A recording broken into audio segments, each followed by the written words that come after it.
लोगों का देखा जा रहा है कि ना सिर्फ राशन का डिस्ट्रीब्यूशन हो रहा है लॉकडाउन में, बल्कि आपका एक गार्डन इंस्टीट्यूट के नाम से जो माजूर बच्चों को, क्या आप लोग इस ये के ज़रिए क्या मैसेज देना चाहते हैं इस इंस्टीट्यूट के ज़रिए? देखिए, इस एरिया में माजूर बच्चों का एक भी स्कूल नहीं है और एक भी सेंटर नहीं है सिवाय हम लोगों का। तो हम लोग यहाँ पे फिजियोथेरेपी और स्पेशल एजुकेशन देते हैं इन बच्चों को, ताकि ये बच्चे भी कुछ कर पाएँ, आगे चल पाए, पढ़ के कुछ करें। तो उनके लिए हम लोग ये स्टार्ट किया है और आगे इंशाल्लाह हम लोग कोशिश है कि एक मिसाल करें यहाँ पे मटिया बुर्ज में डिसेबल बच्चों का स्कूल खोलकर।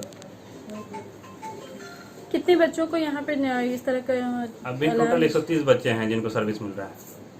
क्या आप लोगों का मैसेज क्या है, क्योंकि ये घनी आबादी वाला इलाका है, ऐसे बहुत सारे इलाके में जो घनी आबादी वाला इलाका है वहाँ पे इस तरह का स्कूल कायम नहीं है, मगर गार्डन रिच और मटिया बुर्ज जैसा एक घनी आबादी वाला इलाका, खास तौर से यहाँ पे दोनों ही कौम के लोग बसते हैं। तो क्या आप लोगों का किसी तरह का कुछ मोटिव भी है कि अपने बच्चों को, अपने कौम के बच्चों को, ना फिर ऑल अदर्स सभी बच्चों को एक साथ एक नज़र से? ये सेंटर किसी कौम को लेकर नहीं है, ठीक है।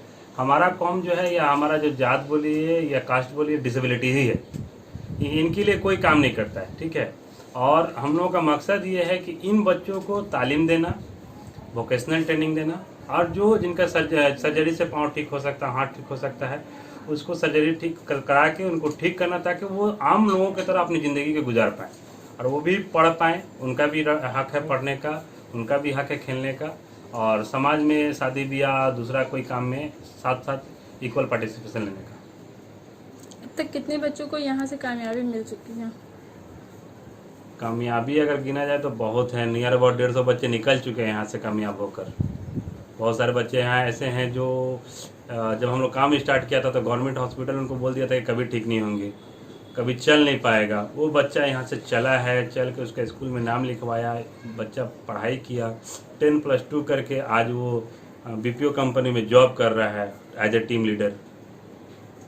एक लड़की है मनोरमा जशवरा, वो भी आपका क्या कहते हैं, वो यूरिका पोस्ट में जॉब कर रही है। वो उसको हम लोग कैलिपर से सपोर्ट किया, फिजियोथेरेपी दिया, पढ़ाई पे सपोर्ट किया। उसके बाद उसको स्किल ट्रेनिंग के लिए हम लोग IACP भेजा, वहाँ से स्किल ट्रेनिंग ली। स्किल ट्रेनिंग लेने के बाद आज वो ये क्या कहते हैं यूरिका पोस्ट में जॉब कर रही है। इस तरह के समाज में जो इस तरह के बच्चे हैं, और आइंदा के लिए क्या फ्यूचर में क्या करना चाहते हैं, इस तरह के बच्चों को किस हद तक का कामयाबी देने के बारे में सोच रहे हैं आपके हम इंस्टीट्यूट लोग के जरिए? जितने लोग हैं ना यहाँ पर, सारे लोग जो नॉन डिसेबल बच्चे के बारे में नहीं सोचते हैं, ज़्यादा सोचते हैं। डिसेबल बच्चे के बारे में कोई नहीं सोचता है। जैसे किसी घर पे ही अगर कोई बच्चा है तो वो सोचते हैं कि ये क्या पढ़ेगा, ये क्या करेगा। जैसे कोई बच्चा विजुअल इम्पेयरमेंट है, देख नहीं पाता, तो उसको लोग बोलते हैं कि ये तो अल्लाह ही का है, वो नहीं देख पाएगा। लेकिन वो ऐसा बच्चा भी पढ़ पाता है, कर पाता है। तो हम लोग का ये है मिशन है कि उन बच्चों को तालीम दिलवाकर जॉब दिलवाना, ताकि वो अपने पाँव पे खड़ा हो। आज आप हैं तो उन बच्चों को देख पा रही हैं, कल नहीं रहिएगा तो बच्चे को कौन देखेगा। तो उस काबिल बनाना है कि वो अपना कुछ अर्निंग करके कमाए, खाए और अपनी ज़िंदगी को गुजारा कर पाए। समाज में अगर इस तरह के बच्चे होते हैं तो बहुत सारे नज़रियों से देखा जाता है। आपका नज़रिया क्या है, समाज को किस तरह का मैसेज देना चाहेंगे? देखिए, समाज में तो पहली बात कि इन बच्चों को लोग दूसरी नज़र से देखते हैं। खासकर जिस घर में है बच्चा, वो गार्जियन खुद देखते हैं। दादी दादा चाचा फूफू उसको कहीं शादी में लेके नहीं जाना चाहते हैं, ताकि उसको वो डिसेबल है। तो ऐसा नहीं होना चाहिए, उसका भी एक राइट है। जिस तरह से आम बच्चों का ज़िंदगी में जीने का हक है, वैसे उसका भी हक है। उसको भी खेलने का हक है, उसको भी पढ़ने का हक है, उसको भी डॉक्टर इंजीनियर बनने का हक है। तो हम लोग का यही है कि ये भी बच्चे उसी बच्चे की तरह हैं। इन बच्चों का भी वही ज़रूरत है जो दूसरे बच्चों को ज़रूरत है। तो इसको भी कमियाँ हम, और ख़ासकर हम तो समझते हैं कि ये बच्चे खुशनसीब लोगों के घर पे पैदा होते हैं, कि हो सकता है कि अल्लाह ताला उसी बच्चे की वजह से उस घर में रिज़्क दे रहे हैं। तो उस बच्चे को उस पर ज़्यादा फोकस करना चाहिए, क्योंकि जो आपका एक अच्छा बच्चा है वो तो सब कुछ ना कुछ कर ही पाएगा। लेकिन जो एक माजूर है वो कुछ नहीं कर पाता है, तो उसके लिए ज़्यादा सोचना चाहिए, ताकि वो आगे चल के कुछ कर पाए। इस तरह का जज्बा आपको कहाँ से मिला, ये इस तरह के काम करने इस तरह से जज्बा अगर बोला जाए तो मैं खुद एक हैंडीकैप हूँ, मैं डिसेबल, मेरे हाथ में पोलियो है। तो जो प्रॉब्लम हम फेस किए हैं, हम नहीं चाहते कि ऐसा बच्चा और कोई प्रॉब्लम फेस करे। तो मेरे घर में मेरे गार्जियन, मेरे चचा, और आज हम जो भी बोलेंगे, मेरे चचा इंतकाल कर गए हैं, लेकिन चचा का दिन है, चचा हमको पढ़ाया लिखाया, मैंने अब्बू यहाँ पे भेजे, दादा हमको यहाँ पे रखवाए, पढ़ लिख के आज जो हम अपने लाइफ में प्रॉब्लम फेस करते थे एज ए डिसेबल, तो ये एक अपने दिल में था कि दूसरे बच्चे ये ना फेस करें, इसलिए सोच कर मैंने स्टार्ट किया। और चचा का शुक्रगुजार करते हैं कि चचा और चची जो अपने घर पे रख के मुझको पढ़ाया लिखाया, इस काबिल बनाया कि आज हम दूसरे को अपना सर्विस दे पा रहे हैं। तो क्या आपके साथ भी ऐसा कुछ अनहोनी हुआ था? अनहोनी तो हुआ था जब क्लास 5 में थे। क्लास 4 से जब 5 में जब हम गए तो उस वक्त गार्जियन की ज़रूरत थी स्कूल में नाम लिखाने का। तो उस दरमियान मेरे 2 कज़न यहाँ पे थे, उनको बोला गया कि चलिए स्कूल में एज ए गार्जियन सिग्नेचर करने के लिए, तो वो लोग नहीं गए। तो अकेला ही गया स्कूल में, जाकर बोला कि सर मेरे घर पे कोई नहीं है, मेरे गार्जियन नहीं है। तो नज़ीर सर जो थे हेडमास्टर मरहूम, वो बेचारे बोले अरे मैं तुम्हारा गार्जियन बनूंगा, अच्छे स्टूडेंट का गार्जियन में बनने के लिए हमेशा राजी हूँ। तो वो मेरे गार्जियन बने। तो उस वक्त मुझे मेरे दिल में जज्बा हुआ कि अपने आप को ऐसा बनाना है कि लोग मेरी कॉपी करें, हम किसी की कॉपी ना करें। अल्लाह अपना मोहताज बनाए, इंसान के मोहताज ना बनाए। तो वो गार्जियन नहीं बनने का क्या वजह रहा? क्या अब आपके घर ये पे उनकी सोच है, वो क्यों नहीं बने वो तो वही जानते हैं। लेकिन हम अपना सोच तो ये रखते हैं कि सबको इक्वल अपॉर्चुनिटी, इक्वल राइट है, सबको बनना चाहिए, सबको हक देना चाहिए। हो सकता है कि मेरे डिसेबिलिटी से उनको कुछ प्रॉब्लम हो। आज आप एक कामयाब इंसान हैं, खासतौर से ऐसा सिचुएशन में जबकि अपने लोग साथ छोड़ देते हैं मगर सरकार साथ नहीं छोड़ती है ऐसे बच्चों को, जैसा कि आप जानते भी हैं। और ऐसे बच्चों के लिए सरकारी तौर पे भी काफ़ी सहूलतें दी जा रही है। तो क्या यहाँ के बच्चे जिस तरीक़े से निकल रहे हैं, आप लोग जिस तरीक़े से उनके ऊपर मेहनत कर रहे हैं, क्या ऐसे बच्चों को सरकारी सहूलत दी गई है? सरकारी सहूलत मिल रही है बच्चों को। जो डिसेबिलिटी सर्टिफिकेट पहला है मस्ट, उनका डिसेबल सर्टिफिकेट बनना चाहिए। 5 साल की उम्र होने के बाद डिसेबल सर्टिफिकेट बनता है। तो हम लोग क्या करते हैं, सारे बच्चों का लिस्ट बनाते हैं जिनका डिसेबिलिटी सर्टिफिकेट नहीं है। हम लोग का टीम पूरा उनको लेकर हॉस्पिटल जाता है। जो उनका पेपर का रिक्वायरमेंट है, कैसे बनेगा, कहाँ से बनेगा, टीम पूरा उनको फैसिलिटेट करता है, कहाँ से बनेगा, कैसे बनेगा, वो बन जाता है। फिर नेशनल मेडिकल कॉलेज में उनसे अपॉइंटमेंट लेकर वहाँ जाते हैं हम लोग, सर्टिफिकेट बन जाता है। बनने के बाद फिर हम लोग निरामय हेल्थ इंश्योरेंस या मानविक ये सब चीज़ के लिए अप्लाई करते हैं हम लोग। तो रेलवे कंसेशन के लिए अप्लाई करते हैं। तो बच्चों को गवर्नमेंट से ये सब फैसिलिटी मिल रहा है। ऑलमोस्ट जितने हमारे बेनिफिशरी हैं सबको ये मिल रहा है। आज आप क्या सरकारी जॉब से बिलोंग करते हैं या प्राइवेट? नहीं, सरकारी जॉब से बिलोंग नहीं करते हैं। हम भी एक NGO में जॉब करते हैं। सरकारी जॉब के लिए तो मैंने क्या बोला जाए, जब 10+2 में थे तो स्कूल से एम्प्लॉयमेंट एक्सचेंज से कॉल आया था, जाकर एग्ज़ाम दिए। 100% सही था लेकिन नहीं हुआ क्योंकि मेरे पास सोर्स नहीं था। और उस वक्त जब हम गए वहाँ पे, जब लिस्ट निकला इन हेल्ड में मेरा नाम था। जब हम वहाँ गए, बात किया चेयरमैन से, तो चेयरमैन ने मुझसे एक सवाल पूछा कि आपका नाम लिस्ट में है? हम बोला नहीं लिस्ट में तो नहीं है। फिर हमसे पूछा आप किस लिस्ट की बात कर रहे हैं? हम बोला आप किस लिस्ट की बात कर रहे हैं? नहीं, जो पार्टी ऑफिस से आया। तो पार्टी ऑफिस से तो कोई लिस्ट में नाम नहीं था मेरा।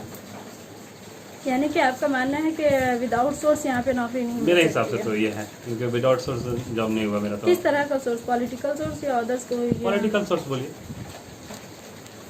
यानी आज आपको सरकारी नौकरी नहीं मिलने का खास वजह वो पॉलिटिकल सोर्स नहीं रहने की वजह से? ताल्लुकात नहीं था। ऐसे लोगों को क्या मैसेज देना चाहेंगे जो डिग्री होल्डर होते हुए भी दर बदर भटक रहे हैं और उनको सरकारी जॉब से अब तक उनको सरकारी जॉब नसीब? देखिए मेरे हिसाब से भाई, जो उस काबिल है अगर एग्ज़ाम दे रहा है तो उसको वो हक मिलना चाहिए। क्योंकि अब बहुत ऐसे लोग हैं कि उस काबिल नहीं हैं लेकिन वो सोर्स के बिना पे वो जॉब मिल जा रहा है, और जो काबिल है उसको सोर्स के बिना पे जॉब नहीं मिल रहा है। तो मेरे हिसाब से इसमें उनके ऊपर छोड़ देना चाहिए कि आप एग्ज़ाम दो, मेरिट निकालो, उसके बाद आपको जॉब मिलेगा। ऐसे हम लोग एजुकेटेड लोगों का हिम्मत को तोड़ रहे हैं।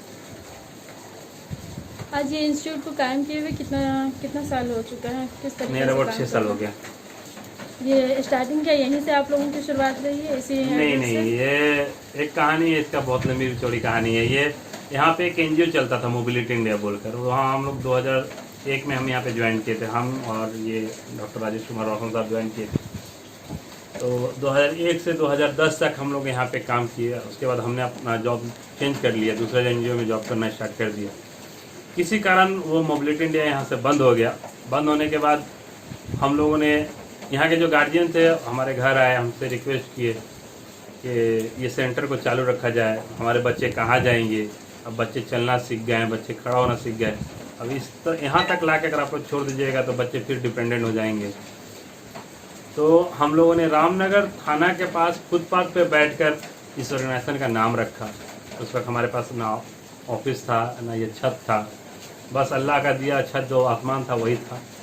और हम लोग रामनगर में बैठ के ऑर्गेनाइजेशन का नाम रखा, वहीं पे फिर हम लोग जाकर रजिस्ट्रेशन कराया, उसके बाद हम लोग काम स्टार्ट किया। आज जो ये काम स्टार्ट हुआ है इस बिल्डिंग को क्या सरकारी तौर पे दिया गया है या फिर आप नहीं लोग किराए के तौर ये पे जो यूज़ प्रीमिसेस है हम लोगों ने रेंट पे लिया है और रेंट पे है, अभी भी रेंट पे है। और अक्टूबर में हम लोग को हो सकता है कि खाली करना पड़े, तो हम लोगों ने यहाँ के जो लोकल काउंसलर जनाब शम्स इकबाल हैं उनसे हम लोगों ने बात की है, तो उन्होंने वादा किया है कि हम लोगों को एक जगह देंगे। तो इंशाल्लाह उनसे हम लोग उम्मीद रखते हैं कि हम लोग को मिलेगी जगह, तो हम लोग काम करेंगे कंटिन्यू बच्चों के साथ। बच्चों को यहाँ जो ट्रेनिंग या फिर जो ये दिया जाता है वो उसका कैटेगरी क्या होता है? किस हर प्रोसेस किस्म के के डिसेबल जरिए? बच्चे आते हैं यहाँ पर, यहाँ ऐसे कोई कैटेगराइज नहीं किया गया है। यहाँ मेंटल रिटार्डेशन भी हैं, लोकोमोटर भी हैं, विजुअल इम्पेयरमेंट भी है, हेयरिंग इम्पेयरमेंट भी है, सारे किस्म के बच्चे यहाँ पे आते हैं और सबको सर्विस दी जाती है। क्या उसका ये क्या रहता है, क्या किसी तरह का कोई आप लोगों की जानिब से कोई बाउंडिंग किया गया है कि कोई प्राइस वगैरह या फीस नहीं, कोई वगैरह? बॉन्डिंग नहीं है यहाँ पे, लेकिन रनिंग कॉस्ट के लिए जैसे आप मामूली से एक फिजियोथेरेपी क्लिनिक में जाइएगा तो एक दिन का 150 से 200 300 रुपये लेता है। और स्पेशल एजुकेशन के लिए जाइएगा तो जैसे बहुत सारा इंस्टीट्यूट है जो मंथली 700-800 रुपये लेता है। तो हम लोगों ने यहाँ पे पेरेंट्स से ही डिसाइड किया था, पेरेंट को ही बोला था कि आप लोग बताइए, क्योंकि सेंटर चलाना मुख्य बात नहीं है इसमें। और ये फील्ड ऐसा है कि इसमें आप किसी को भी नहीं जॉब दे सकते हैं कि यार नहीं बोल सकते कि पढ़ाइए। इसमें काम करने के लिए प्रोफेशनल का होना जरूरी है और RCI रजिस्ट्रेशन होना जरूरी है। जिनका RCI रजिस्ट्रेशन है वही बच्चे को छू सकते हैं, दूसरा नहीं छू सकता। तो इसीलिए हम लोगों ने दूसरों को चांस नहीं दिया, और इसमें आने के लिए तो प्रोफेशनल होना बहुत ज़रूरी है। तो पेरेंट पे हम लोग छोड़ा, तो पेरेंट लोगों ने 600 रुपये मंथली देने का डिसाइड किया था। तो हम लोगों ने 600 रुपये नहीं, हम लोगों ने उसको 300 रुपये कर दिया। जब दया कि 300 रुपये भी नहीं दे पा रहे तो हम लोग 200 रुपये कर दिया। और बाकी हम लोग जो इसका रनिंग कॉस्ट, हम लोग 7 मेंबर हैं, 7 मेंबर 3000 रुपया मंथली कंट्रीब्यूशन देके इसको चला रहे हैं। अगर सरकारी तौर पे ये तमाम सहूलतें दी जाए तो क्या आप लोग फ्री ऑफ कॉस्ट करेंगे? अगर कहीं से भी हमको कोई सरकार की तरफ से मिले या कोई कॉर्पोरेट सेक्टर से मिले, CSR सपोर्ट जो मिलता है अगर मिले तो हम लोग टोटल फ्री ऑफ कॉस्ट कर देंगे और इसको बड़ा करेंगे। और 100% जितना मटिया ब्रुज में गार्डनेज में जो डिसेबल बच्चे हैं सबको इसमें हम लोग पढ़ाकर स्किल ट्रेनिंग देकर फिर जॉब फैसिलिटी करेंगे। स्टेट गवर्नमेंट से किसी तरह का मुतालबा करना चाहते हैं ऐसे बच्चों के लिए? स्टेट गवर्नमेंट से बोलेंगे कि स्टेट गवर्नमेंट यहाँ पे कलकत्ता में एक भी सरकारी स्पेशल स्कूल बच्चों का नहीं है, तो उनसे मुतालबा करेंगे, रिक्वेस्ट करेंगे ममता बनर्जी से कि हम लोगों को एफिलेटेड दे, ताकि हम लोग इस स्पेशल स्कूल को एज ए गवर्नमेंट स्कूल बनाकर चलाएं और बच्चों को तालीम दे पाएँ और फिजियोथेरेपी दे पाएँ। सियासी तकदीर यूट्यूब चैनल को सब्सक्राइब करें और बेल आइकन पर क्लिक करें ताकि आपको सबसे पहले खबरें मिलती रहें।